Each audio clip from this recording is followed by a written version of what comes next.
All right. Hello, everyone, and welcome to Content Strategy, taking the difficult out of planning your words. For those of you who don't know us, I'm Amanda Sutt, Creative Director and CEO at Rock, Paper, Scissors, and we're a branding and marketing firm that works with our clients to help them align their message and brand with their team, their community, and their audience, so they're speaking from one voice to achieve their vision and purpose. We have been in this business for over 30 years, so we've seen a lot of changes and done a lot of changing ourselves to keep up with the times, and a lot in the last 4 months, to say the least. And joining us today is our senior content marketer, Valerie Kinney. Good morning, everyone. So before we dive into today's topic, we just wanted to give everyone a heads up that this is not just a presentation, it is a conversation. So feel free to post any questions or comments in the chat box on Zoom, or we're doing something new today and we're broadcasting live on Facebook. So drop them in the comments if you're there, and we'll go over those during the Q&A session at the end. And if you catch this after the live broadcast, go ahead and ask away. We will follow up with you in the near future as soon as we can get to you. So hang tight. We're all busy these days. So if you've been with any of our webinars in the past, or you've done projects with us in the past, you know we've talked about the importance of having a plan in place when it comes to your marketing plan or when your marketing efforts. So when you have that plan in place, your entire team knows where you want to go. They know about the steps you're going to take to get there. And it just makes you more intentional with your efforts, and you're able to scale and adjust as needed. But probably the most important thing is that you have documentation of what you did, so the next time you can do better. And when you're this intentional with your marketing overall, doesn't it make sense to have a content strategy and a plan in place for that too?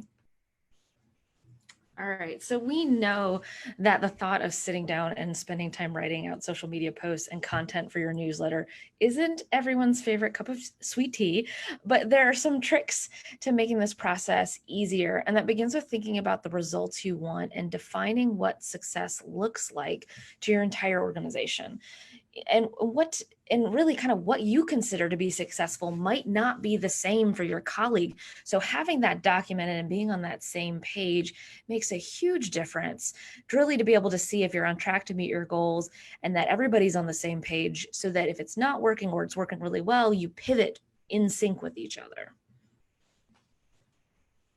So now part of what determining or defining what success in a content strategy looks like for your organization includes defining your calls to action. And that's those next steps you want your audience members to take as they're receiving your messages. So think about, do you want people to contact you by picking up the phone and calling? Would you rather they send you an email, or do you have a form that you want them to fill out? So kind of as you're thinking through these steps, remember, you've probably got multiple different audience groups you're speaking to, and not each one is going to respond in the same way. They might prefer a different method. So keep that in mind, because you don't want to work yourself into a silo as you're trying to figure out how you want these different people to respond to what you're posting out there and get in touch with you. And in RPSL, you do notice the download available icon. We have a worksheet that you guys can download afterwards that helps you walk through this process. All right. In addition to the call to action, you also need to define your offer or your ask. In other words, your offer is what your audience will get versus what you want them to do in that click for call to action. So for example, they'll get a percentage off on their next purchase for responding to a survey, or they'll get, 6 more tubs of OxyClean. All right. So once you know what your call to action is and what the offer is, we really want to make sure that we know how we're measuring it. So we want to establish your measurements and your milestones, so when you actually start to measure. So when it comes to measuring your efforts, you need to have something to compare your results to know if what you're doing is working or not. So establishing a baseline of your current effort gives you a place to start from, so that you can create realistic goals to increase what you already have in place.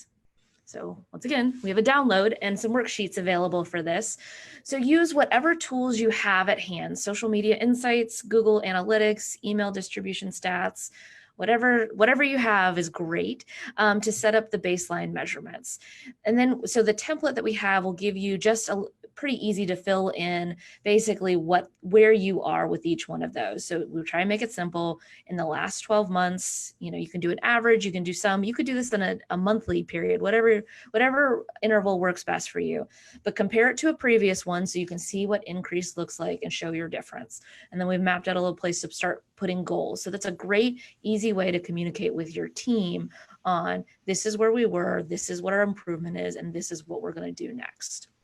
Is it okay to ask a question? All right, so as Amanda alluded to, you also need to set up your milestones, and these are going to be those critical points of your campaign to designate where you're going to check in on your progress. These milestones are really helpful in deciding if you need to make changes and pivot in the middle of your campaign so that you're still reaching those desired goals. And so right here, we have kind of a sample of a schedule of milestone check-ins, and it also helps you define team roles and responsibilities so everyone knows what they're doing along the way, because of course that is crucial. If you have one person who wasn't aware that they were supposed to be checking Google Analytics, then you're scrambling to get that data and make your changes. So you want to look at how often do you want to report progress and results, who's going to be in charge of pulling those, how the reports are shared with your team, what stats you're going to pull and how you're going to get those, and then how do you collect feedback from your team and who's going to be in charge of deciding on what revisions to make based on that feedback and making them happen. And so in that download that Amanda referenced earlier, we're also going to include a template of this. So stay tuned, you'll be getting that soon. Okay, so now you're ready to start looking at the types of content you're going to use to reach your audience. And if you already have audience profiles in place, then you're going to use those to take a look at how and where your audience is consuming information. And you're going to use that and cross-reference with your marketing channels that you're currently using. Take a look at what channels you may need to add in order to reach your goals. And if you don't have audience profiles or need a refresher, we do have a webinar that covers that on our YouTube channel.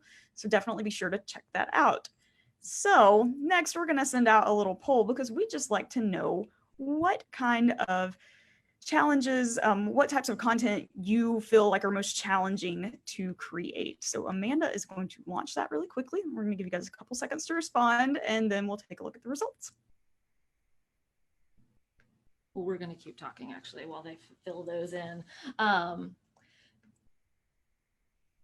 So from there, we know that's a little tricky. Blog content and video seems to be some of the more cumbersome. They're bigger pieces, and a little bit technical as well. So when you're planning your content, it really helps to kind of break it into the buckets, because one thing that we really believe in is recycling content as much as possible. So for instance, we do a webinar. Our webinar then gets turned into blogs, it gets turned into video content, it turns into social media, and even email marketing. So we have this one piece that we create that we can use for as much as we possibly can. So we're not feeling like we have to create everything and all the stuff. So yeah, it seems like blog and landing pages is tricky too with website content. So yeah, so we'll keep supporting you guys with some additional tips and tricks on those as we go through it.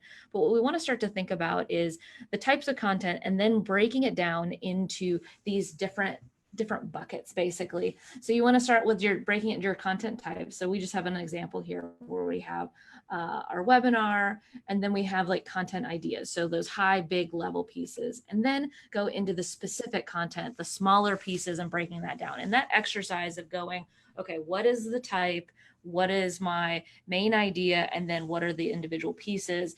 Helps you start to see in this kind of a format, how to, one, if you're doing too much and you're trying to make it too complicated, but also gives you a chance to kind of give a nice high level snapshot of what's really going on. So, all right.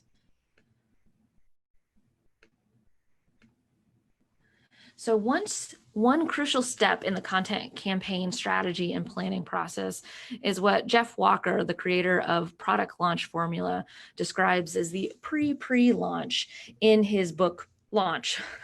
Before you have your grand kickoff, he recommends you do a pre-launch as a process designed to activate or start building your tribe of supporters by testing their level of interest in what you have to offer.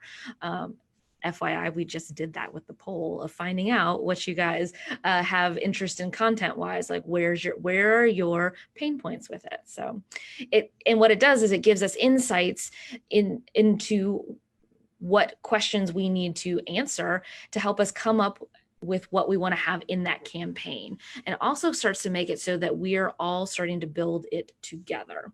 So part of the pre-launch process could be to collect feedback from your audience through polls or surveys, phone calls, feedback boxes on your website, anything like that.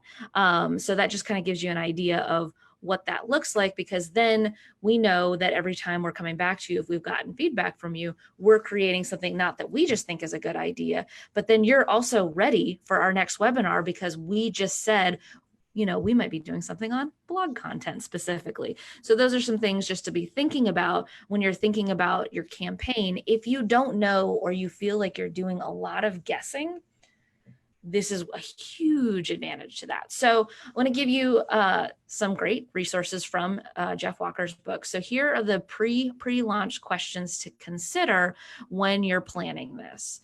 So first is, how can I let people know something is coming without it feeling like I'm trying to sell them something? How can I tease their curiosity? How can I get their help in creating the product? Or how can I make it collaborative? How can I figure out what their objections to this product are? How can I start to engage my prospects in a conversation about my offer? And how can I be engaging and avoid the corporate speak that will kill my launch before it starts? How can I make this fun and humorous and even a little exciting?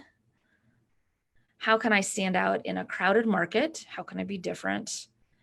How can I figure out how my market wants to be sold?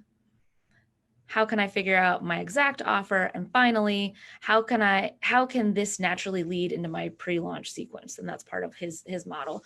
It's a lot of questions, yes, but if you can take the time when you're looking at some campaign that you're doing or a bigger piece, this time is so valuable, because once again, you're not guessing, you're not assuming what your audience wants. You're actually working through the exercise to get feedback from them and making sure you know what's happening so you can keep improving. And I'll tell you, I've seen amazing results from clients when we use this process to really like baseline. The first one might be a little rough because it's the first time you're doing it, but exponential when you take the time to really understand what's important to your clients, and not just what you think is important, but then flipping that and saying, okay, how is it going to land with them so they actually engage with this?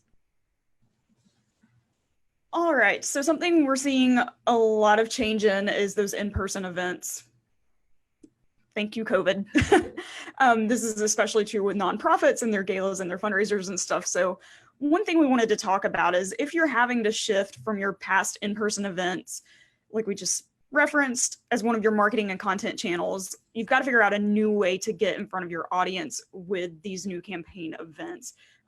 Recent months have really made us all rethink the way we're pitching offers and gathering with people to talk to them and share more info. So this is our encouragement of, don't be afraid to opt for something that might be a little different and out of the box or out of the ordinary for your organization. So there are a lot of ways to get in front of your audience. Facebook and Instagram Live, if you're there, broadcasting on YouTube, Zoom meetings, Google Hangouts and Google Meetings. And that's just scratching the surface. I was actually in a virtual digital marketing conference yesterday, and they went through a ton of different meeting platforms. So there's a lot out there. So experiment with some, figure out what you like, and go with it. All right, another pro tip that we want to throw out there in this content process. You're collecting a lot of different ideas right now. You just did, the different content types. So we really highly recommend doing a creative brief. It's a way to collect everything in a easy to use documentation to create a game plan that outlines your key objectives for your campaign, establishes expectations and deliverables, who will be a part of it. And your creative brief is your guide throughout the duration of the campaign as a key piece to ensuring that your messaging plan stays on track. And so that creative brief is not just a destination, but rather a guide. So you can shift it as you need to.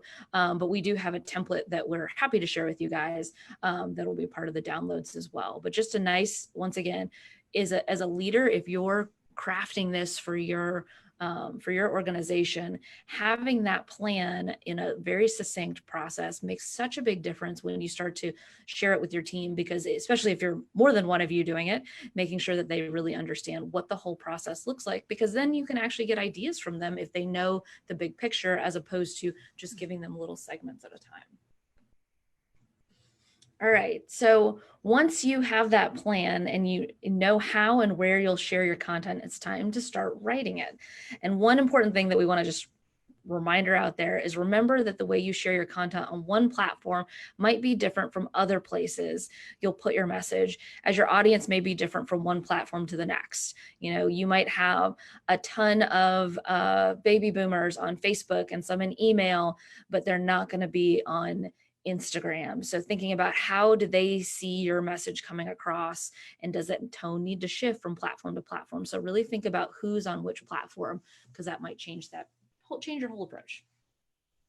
Okay, so then you're going to really dive into that content plan, aka this is your content calendar, and you're going to kind of lay out where you're going to schedule your posts, your videos, your blogs, your emails. Your content calendar, this is where you're laying out when you're going to send out your different messages, your newsletters, your emails, all that stuff. So there are a lot of ways to format a content calendar, and there are tons of templates online. If you start searching for them, it's going to be kind of a big deep dive in, and you can find lots of free templates for Google Sheets and calendars, as well as software and other resources. So if you've never worked with a content calendar before, one of the things that we recommend is that you take some time to really research, see what others have done and are doing, give a few a try, make note of what you like and what you don't, so you can come up with the best resource or type of content calendar that works for you and your organization. The one that's shown on the screen here is called Loomly, and it is specifically for scheduling social media content. So Facebook, Instagram, Twitter, YouTube, Google My Business, Pinterest. They're even implementing TikTok on there for however long TikTok might still be around. So this is what we use for scheduling here at RPS. It's really user-friendly and it's simple, but there are tons of tools out there. So PSA, take the time to research and figure out what works for you. All right. I'm almost done with my tangents, but I think it's also really important. I want to do a little PSA about being consistent. So when it comes to designing your campaign or event, regardless of how you conduct the event or whether you or where you share your content, make sure it looks like your brand. Now is not the time to go on a creative whim and start changing things up too much. This is especially true if you're in a new area, because if you make too many changes, your loyal fans might overlook you and miss out. It is 100% okay to be bored with your brand sometimes. And to support that, researchers estimate that in recent years, Americans are exposed to anywhere between 4,000 and 10,000 ads per day. That's a lot. It's huge. So the digital world is cluttered one. And if you shake up your look too much, you'll be lost in that shuffle. That's why a clear, consistent message and appearance should be a key part of your content strategy and planning. So this stat is from Jessica Stillman, published in Inc.com. So a good, reliable lab. They've done lots of studies. We keep checking this number. This number actually went up from the last time we looked at it. So just keep that in mind when you're looking at this content. Okay. So now back to your regularly scheduled program. All right. So you've got all these pieces of the puzzle in place. It's time to start rolling out your campaign. And as your content starts meeting your audience and they're interacting with it, there are a few things we want to remind you to take the time to do. So first, you're going to measure your efforts and adjust if you need to help reach your goals. So you might figure out that a particular social media channel is not working. So you might need to cut that one out and maybe amp up your efforts somewhere else. Next, take the time to celebrate. You might discover there are some gaps in your results or things that didn't work out exactly like you had hoped for, but that's okay. Still celebrate what went well and use this to kind of fuel your future efforts and really hone in on, okay, these things worked well, so this is what we need to replicate next time. And we recommend doing some type of post-mortem after action review with your team to see what worked, what didn't work. And we love the after action review because it gives us a new KISS acronym. What will you keep? What will you improve? What will you start? And what will you stop with your next campaign? So we have a couple final pointers we're just throw in here right at the end for distributing content with attention. It isn't as simple as it seems, but it doesn't have to be difficult. So as you're adjusting how you communicate with your audience into the new digital normal, remember that connecting and building relationships is extremely important. There are a lot of other aspects of communicating with your audience that has changed and other aspects of marketing that has changed, but this will remain the same right now and it will remain the same forever. Also, talk to your audience. What do they care about? What do they care about now? Has it changed? How are they getting their information? And so speaking of that, once again, we're going to throw one more poll in here. And we're going to find out what you want our next topic to be. All right. I also highly, highly recommend research to see what others in your industry are doing to find inspiration to do something different. You know, one of the, we touched on nonprofits figuring out to do events, you know, share ideas. There's some really cool new things happening out there. And so just see what people are doing. And take risks. Do not be afraid to take a risk. People are much more understanding right now if you take a risk and do something way different and it doesn't work out, and are willing to try new things right now. So you won't know if something works or not for your organization until you try. So use this time to experiment. Absolutely. So with that, all right. You know, that was a lot. You probably feel like we've sprayed you down with a fire hose at this point, but you know a little bit more about why having a content strategy is important and why it needs to be a piece of your planning process. So we're ready to take your questions. So go ahead and post them in the Zoom chat, or if you're watching on Facebook, throw those in the comments. If you haven't already, we do have a couple of questions that came in beforehand. So Amanda, I'm going to go ahead and read those off. Sure. So can you really tell a difference with the pre-launch? This person said that they're mostly asking because they feel like there will be people who maybe don't understand why this is important. So people internally that don't understand why this is an important part of the process, or even be aware that this is a thing to think through. Okay. It's something that we just usually kind of like, it goes back to assumptions. We make a lot of assumptions about our audience, and the whole point of this is to stop making those assumptions. So that's what this difference makes. It also makes your campaigns a lot more likely to be successful, because once again, you're kind of doing that awareness marketing by just asking. And it's amazing what happens to audience members when they get asked their opinion and then they see that result. They really start to become brand ambassadors. So not only are you making sure that you're investing in a product that people actually want, but you're also building this, you know, tribe of loyal followers who are going to keep buying in and just feeding you your next project. Awesome. All right, next question. How do I really talk to my audience when it feels like our current efforts are not working? That is an excellent question. Ask them. That's a big part of it. Like, it all comes back to, and that's I think one of the big benefits of the whole COVID process. I'm gonna call it process. We're gonna make this a little more positive. Is that people are more like, everything kind of got scrapped in the last couple of months. And so people are understanding that we need to rethink the way the world is. And we get to be more intentional with this. So if it's not resonating, you know, and even if you send out a survey and you don't get responses, okay, your people, maybe you don't have a good list. Maybe that's not how they like to get information. Well, then pick up the phone, talk to a couple people, put some polls on social media, whatever it is, to start building up what that is, to figure out what that result looks like is a big part of that. I'll throw in another PSA real quick. We also did a webinar a couple months back on getting feedback from your audience. That is on our YouTube channel as well. And you can also find a recap in the blog section on our website. So if you're curious about getting feedback from your audience, those are some good resources to check out. Absolutely. Absolutely. All right. So as we wrap up, just want to give us a quick shout out for what our next webinar will be. We're going to change things up a little. We're going to partner with one of our strategic partners, the Janus Institute, and we're going to look at a very specific industry. We're going to look at economic development and in the new normal. Speaking of feedback, we've been working with them to collect feedback for some key leaders, and we'll be compiling a report and giving that result. So that just kind of gives you a little idea of what's coming up. And the truth is, economic development affects all of our clients. Everybody. This is how people are engaging. So it's so stay tuned. So it's a little bit different of a format. We're not going to give you worksheets or know-how, but we're going to give you an update of what's going on out there. And then we'll get back to our regularly scheduled tips and tricks content in the following weeks. We look forward to hearing from everybody.